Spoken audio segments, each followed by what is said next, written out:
Hello crafters and welcome to P2PCrafts online show, brought to you by From Picture to Page and Beyond Papercraft show, our scrapbooking, mixed media art and papercraft community. I'm your host Tamara Habris, lover of all things inky, sticky and sparkly, and I'm excited to be joining you today. P2PCrafts online show brings you over 30 demonstrations and interviews with our talented retailers and guest artists. For all of the details, head over to our website fromPictureToPageAndBeyond.com.au, where you can find all the up-to-date details, plus links to our sponsors and guests. While you're there, make sure you join our email list so you can be the first to reminded of all the updates for upcoming events, plus links to all of the replays so you won't miss a thing. We'd like to thank our sponsors, Darkroom Door and Uniquely Creative. Darkroom Door is located on the central coast of New South Wales.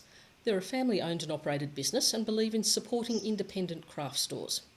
They create unique red rubber stamps and stencils, and through their blog, videos and workshops, Darkroom Door inspires stampers and artists worldwide. Uniquely Creative are passionate about making beautiful stamps, dies and embellishments. Through their Creative Kit Club, they specialise in creating kits with matching papers and products so it's easy to create your projects at home. Now, whether you're watching live in Facebook or a replay in Facebook or on YouTube, we want to know you're here. So pop into the comments, say hi and ask any questions you have, and we'll do our best to get them answered, or we'll go back and answer them after the session. So let's get started. P2PCrafts online with Michelle from Mixed Media Art Studio. Hi Michelle, how are you? I'm well, thanks Tamara. How are you today? Not too bad, long time no see. I know, it's nice to be on this side of the camera for a change. So this will be a bit unique for you, being actually able to create something. It will be. I've just had so much fun with all the demonstrations today, so I'm really looking forward to getting some cutting, pasting and scribble sticking for the afternoon. Oh, that's excellent. In case there's any new people out there who haven't seen you before, tell us a little bit about Mixed Media Art. Well, mixedmediaart.net started as a website about 10 years ago now, and it was really born out of my desire to share mixed media art and really show people that there are so many products you can use so many different ways, and that really have blossomed into my love of art journaling as well. So then we started retailing about 6 years ago now, and initially just at most of the Picture to Page shows and of course your Paperific, and now we have a small retail store here in Mount Waverley where we can also offer classes, and we like specialising in mixed media, so jelly printing, art journaling, and really looking for good quality art supplies that we know we can use in multiple ways. Sounds great. And I've seen your little shop that's out there. So I was having a sneaky look at the foils before. The foils really came about because we were looking at taking our gel prints to the next level. I think we've been doing gel printing now for like 6.5 years, and it was getting a little bit boring. And of course, it's easy to make a lot of prints once you get the hang of it. But it really is about what can you do to take them to the next level. So adding foils, adding embossing, and today with some card making really does give you an opportunity to use those beautiful gel prints that we create. Yes, excellent. And what are you going to show us today? So yes, today we're taking some gel prints that I've already made, so they're all nice and dry and cut up, and we'll be turning them into a lovely little card featuring some Dina Wakefield stamps and showing you how to use Scribble Sticks a couple of different ways as well. Okay, no worries. Well, I'll give you a second to turn your camera around. Okay. So this should be fun. I have seen Michelle in action before, and it's just a joy to watch. So I think you'll all learn something here, and hopefully you'll be able to do some classes at some stage. So how are you going there, Michelle? All good? Yes, we're ready to go. Over to you. Excellent. Well, thanks though, Tamara. So like I said, today we're going to be making some cards from gel prints. So here's an example of some that I've made earlier.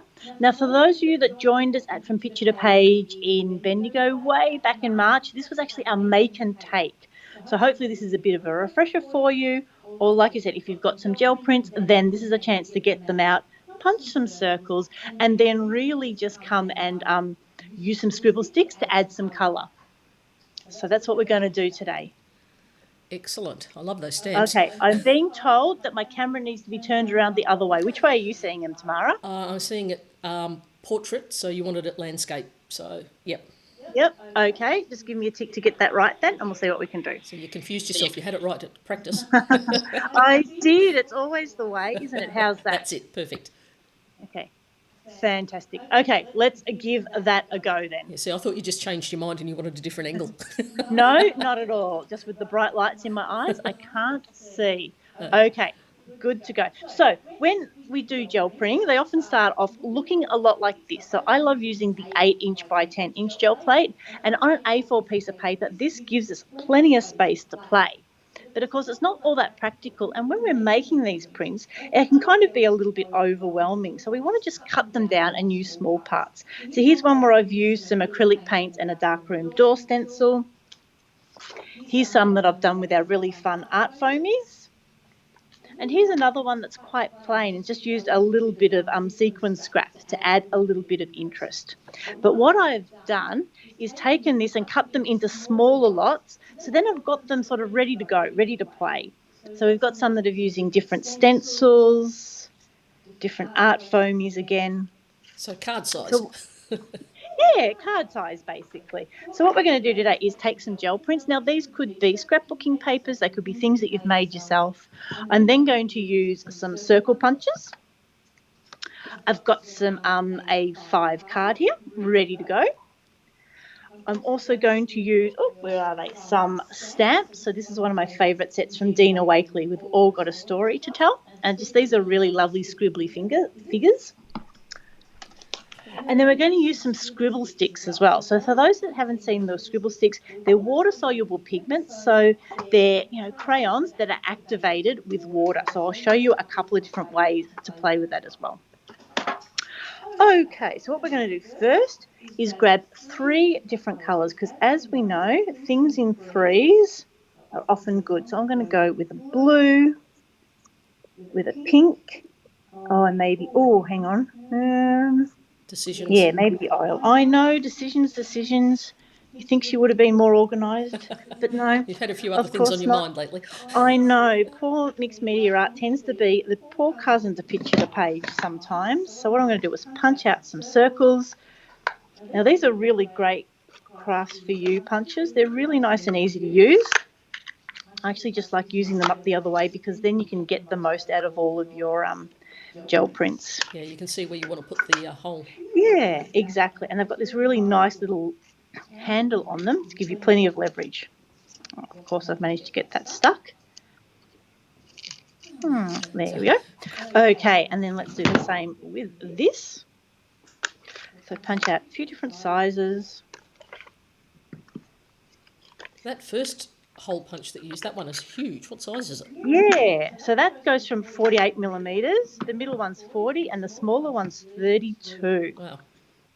So I found that this is sort of a good size to give yourself good coverage for the card because we want to make sure, sometimes it's sort of hard to make, not that we're trying to make it look random, but we're trying to make sure we've got a good coverage of our card. So I have a few of each. And one of my favourite things is actually just turning my gel prints into circle stickers. Quite often I'll put double-sided adhesive on the back. Yep. Okay, so now you can see I've got my circles. So let's get this folded in half. And I probably should use my creative memory scorer, but for now we'll just fold it. Okay, and we're just going to use really simple glue stick. I think glue sticks are a little bit underrated for paper crafts. Quite often we just think we need to use something complex and often we don't. Something like this, it's a nice simple project. Yeah, if it was something like that I could see it, but it's the faffy fancy die cutouts with words that I just definitely can't deal with a glue stick or a glue pen. No, exactly. You would not use them for that, but for here. So, okay, so what I'm trying to do is cover about a third of the card. I'm really starting to think about my composition here. I don't want to do it too random, and I'm just going to stick them over the side and then I can trim them off later. So, okay, so glue stick, again, basic glue stick lesson, just put it up a little bit, scrap paper, make sure you've got it up the right way and then inside to out. That stops you scuffing the glue stick, because when you come back and then it gets stuck underneath, it's such a pain. We don't want to do that. So turning it over, and then that just makes it so much easier. And then you've got a really good coverage. And look, we're just making cards. We're not building a house out of it. So we don't need to get too caught up in, how well it's stuck down. And the great thing about these gel prints is that we've used a little bit of acrylic paint. We've used some stencils, some art foamies. And it's just given us so many different colours, and there is no way someone's going to look at one of your designs and go, oh, I know that's a blah, blah, blah paper, because no one will ever make the same paper as you. Yeah. It'll always be different. Well, So you'll never be able to make the same paper because everything is different. that is the challenge with gel prints. Okay, so I might just stick that one there. There we go. Okay. So, of course, glue stick, lid on. So what I'm going to do now is trim it. So grabbing a pair of scissors and then just turning it over. Of course, I could use a craft knife, but sometimes, why use something more complex if scissors will do the job? Now, the reason that we stick it over the edge is because when we do that, it helps create movement in our design as well. So it's not just sort of stuck on the edge. It helps look like it's a bit of a continuing pattern. Oh, look at So that. there trimmed. we go. That's so pretty. Yeah, so it just makes it so much simpler and gives it that really overall effect. And it doesn't look like, sort of trying to create a pattern. We've just got them stuck on. Okay, so next we're going to add a stamp. So like I said, we've got this lovely set here. And I'm going to use, the page out of the way, I'm going to use archival ink, which I know has been mentioned a couple of times already today. This is my absolute favourite go-to ink. It's waterproof, and because I'm going to be using water to activate my Scribble Sticks, I know that once this is dry, it's not going to smudge. It won't run. So that's my absolute favourite go-to. So perhaps let's pick this lady. There she is. So we're going to lash out and go with a stamp block today. Now we should be using all of our good stamping manners while we're And as people doing can live see, video. your rubber stamp does hold the colour of the black, but if you just make sure that you've cleaned all the ink off, the different colour won't affect how it stamps. Yeah, exactly. And look, these are the sets that we've been using at shows, and I do mostly just use the black, so I don't tend to clean it off.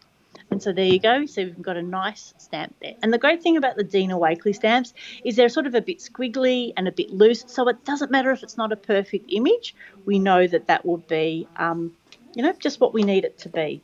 So I'm going to pick a saying. This one says keep going. That sounds quite appropriate for today, because it's been one of those days and one of those weekends where we will be keeping going regardless of what's happening.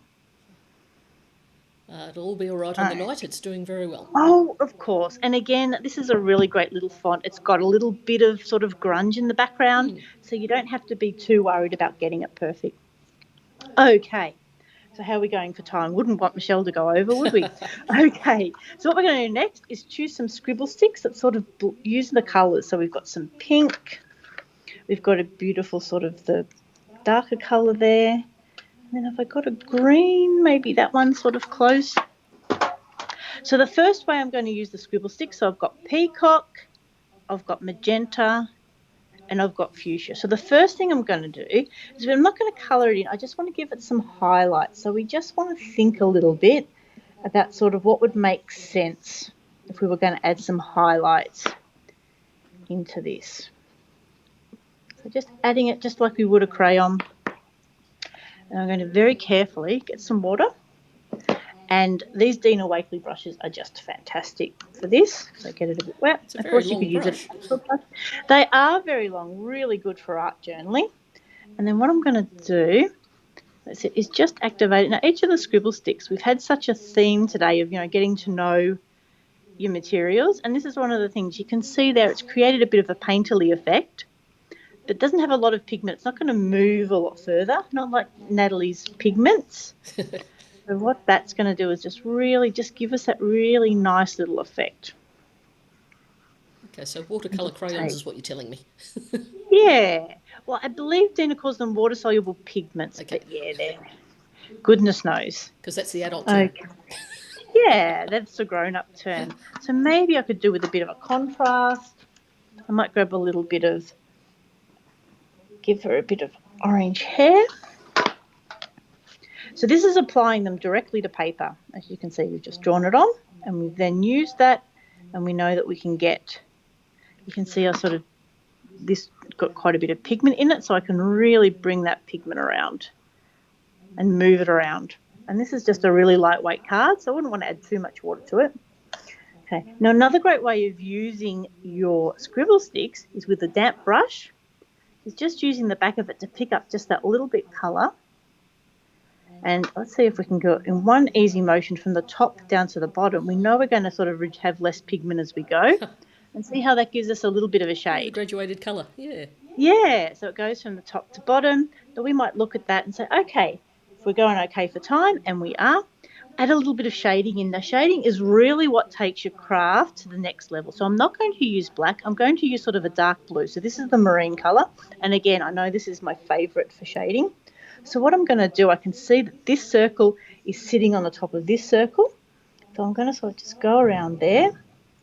And of course, the great thing about circles is that they easily lend themselves to looking a bit more 3D if we add a bit of shading in.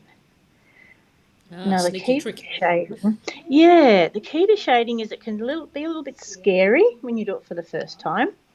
But just sort of start slow, build the colours up, just like Cheryl was saying with her stenciling, just slow and steady, building it up. So I can see I want this one to sit on top, so this would then cast a shadow in behind it, and then see how I'm dragging some of that colour on as well. So it gives us the impression that it's a circle and that it's casting a shadow as well. Oh, very clever. Yeah. And it really, it doesn't, just a little bit of practice really makes a difference to how it looks. And this is, ways of embedding images into your art journals, which we've talked about recently. It's a way of making sure your words look like they're not just stuck on. So this one's sitting on top. So again, we can colour this one. And you can see as that dries, like it looks quite sort of dark and solid while it's wet, but as it dries, it really does lighten. So again, that's the importance of knowing your medium as well. And then what we could do, I think we've got a white. Here we go. And then saying, okay, so if we sort of got that, maybe if we had just a little bit of, and again, this is really subtle, what if the light was sort of shining off a couple of these? What would that look like? Okay, and then I think that's nearly done. But of course, what we need, if we're thinking about our composition, we've got our circles or horizon, well, kind of in the bottom half, the bottom third. We've got our figure off to that side at that third mark. We've got our saying in that top third position, but also it needs a border as well, because a border helps draw our eyes in. It's why we layer cards, and it's why we often create borders in our art journaling as well. And I know someone did mention that we shouldn't be doing direct to paper with our things, but again, I'm a bit of a lazy card maker too. Well, maybe not lazy, just usually in a hurry. Well, as needs must. If that's what you got to do, that's what you Yeah, got to do. exactly. And I probably do have a sponge somewhere. But there you go. So that just allows us to give that edge, and it does help draw the eye in. And like I said, so we've got the figure, we then look at the figure, we then see the writing, and then we come around and then really have a look at that background as well. Wow, so pretty. It is. And like I said, that's a great set. There's 3 different figures, there's 3 different sayings, and really there are a whole lot of just really fun ways to use your gel prints, because like I said, once we get started, there's always so many to play with. And just to use them, have them ready to go in circles, and then it just makes it so much easier to put it together in a card when you need it. Oh, excellent. I love it. Okay, So you're flying along here very nicely. I am. Okay. I kind of wish that we'd seen you do the actual gel prints for the circles. We'll have to say that for another day. I know. Okay, well, so do you want me to grab the camera back and you can rotate your camera? So, hi. Well, I just can't believe how colourful these gel prints can be, and I will play with it one day. It's one of those things that I haven't had time for in the rest of my creative life yet. So, okay, we're back with Michelle. Excellent. So, yeah, the gel prints are so fun, and we did have a bit of a sneak peek with Cheryl this morning. But certainly, as soon as we're opening up again, we will be running classes here in our Mount Waverley studio. And I really think that's the best way to learn gel printing, is to come and have a play. We've got a full class set of gel plates, so you don't have to invest if you're not quite ready. Come and have a play, splash around some acrylic paints, some art foamies, some stencils, and, yeah, just get the hang of it, because it's one of those things that does take a little bit of a knack, but once you've got the hang of it, the sky's the limit. There are so many different things you can create from it. Yes, I think I'll have to sit in on a class. Now, do you have any show specials for us? Yes, we do, of course. So this weekend we're offering, so our website is at mixedmediaart.net, and if you hit on the shop online button, and I believe the link's here with this video, and what we're doing is lowering our minimum for free postage for this week. So instead of a minimum of $100 for free postage, you can now get free postage from spending $50 on whatever your heart desires, and we will get that all in the post at the end of the week or end of the weekend, and then every day next week. And that's a chance for you to, have an extra $10 or so in your pocket and perhaps pick up something extra. So, well, I was just going to say, I mean, I could probably easily get to $100 anyway. So, I know. So it's challenging times. So we certainly need to look at how we can support all the crafters, but of course support the retailers as well. yeah. So it's a delicate balance. Look, every little bit helps. So, terrific. Well, thank you very much, Michelle. That was a great demo. I really loved the cards. Most welcome, Tamara. Thanks so much for having me. Okay, we'll see you next time. Well, I hope you enjoyed that demonstration. So just remember that Michelle's got classes. She's got a nice little shop out in the back room. And if you've liked this demo, make sure you go onto our picture to page, from picture to page and beyond, and do the like and leave a comment. And in the meantime, we will see you next time. So have a very crafty day. Thanks for joining us.